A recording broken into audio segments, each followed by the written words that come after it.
Hello everyone, আসসালামু আলাইকুম। আশা করছি যে যেখান থেকে আমার ভিডিওটি দেখছেন সবাই অনেক ভালো আছেন এবং সুস্থ আছেন। আলহামদুলিল্লাহ, আমরাও ভালো আছি।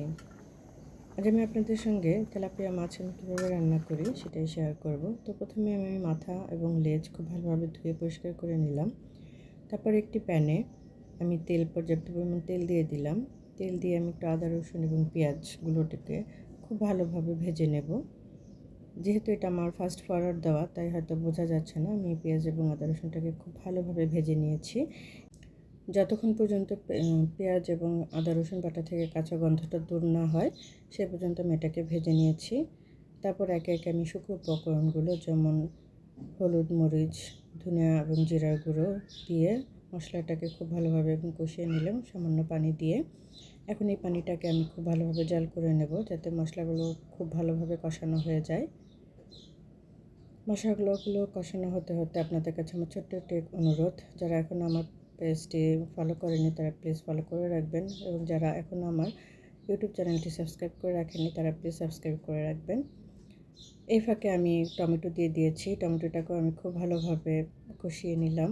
কষিয়ে নিয়ে আমি এখন এটাকে সামান্য পরিমাণ পানি দিয়ে দিলাম, প্রায় 1 মগের মতন পানি দিয়ে দিলাম। এখন এটাকে আবারও জাল করে নেব বেশ কিছুটা সময় নিয়ে। পানিটা যখন ফুটে উঠবে এবং খুব ভালোভাবে জাল হয়ে যাবে, তখন আমি এই ধুয়ে পরিষ্কার করে রাখা মাছের মাথা এবং লেজটা দিয়ে দিলাম। এখন এই মাছটাকে আমি খুব ভালোভাবে রান্না করে নেব, অর্থাৎ খুব ভালোভাবে জাল করে নেব যতক্ষণ পর্যন্ত মাছটা প্রপারলি কুক না হয় বা প্রপারলি রান্না না হয়। ভালোভাবে উল্টে পাল্টে এই মাছটাকে আমি রান্না করে নেব। অবশ্যই বারবারই এটাকে উল্টে পাল্টে নেড়ে দিতে হবে, কারণ যেহেতু মাছের মাথাটা অনেক বড় থাকে এবং মশলা ঢুকতে একটু সময় লাগে, তাই সব সময় এটাকে উল্টে পাল্টে ভালোভাবে রান্না করে নিতে হবে। তেলাপিয়া মাছ কে কে পছন্দ করেন অবশ্যই কমেন্টের মাধ্যমে জানাবেন। আমাদের বাসায় তেলাপিয়া মাছটা আমার হাজব্যান্ড খুব পছন্দ করে, তাই সে প্রায় এই মাছটা কিনে নিয়ে আসে এবং সে এভাবেই রান্না করে খেতে পছন্দ করে, তাই আমি সবসময় এভাবেই রান্না করে থাকি। আমি কিন্তু এর মধ্যে আর কোনো রকম পানি ইউজ করিনি।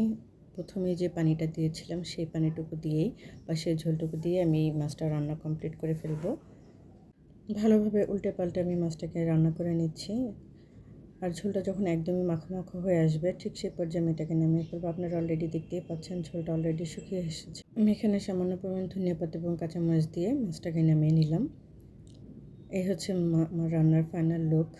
আলহামদুলিল্লাহ, কেমন হয়েছে আমার এই রান্নাটি অবশ্যই কমেন্টের মাধ্যমে জানাবেন। আজ এখানে শেষ করছি। সবাই ভালো থাকবেন এবং সুস্থ থাকবেন। সবাইকে সহযোগিতা করবেন। আসসালামু আলাইকুম।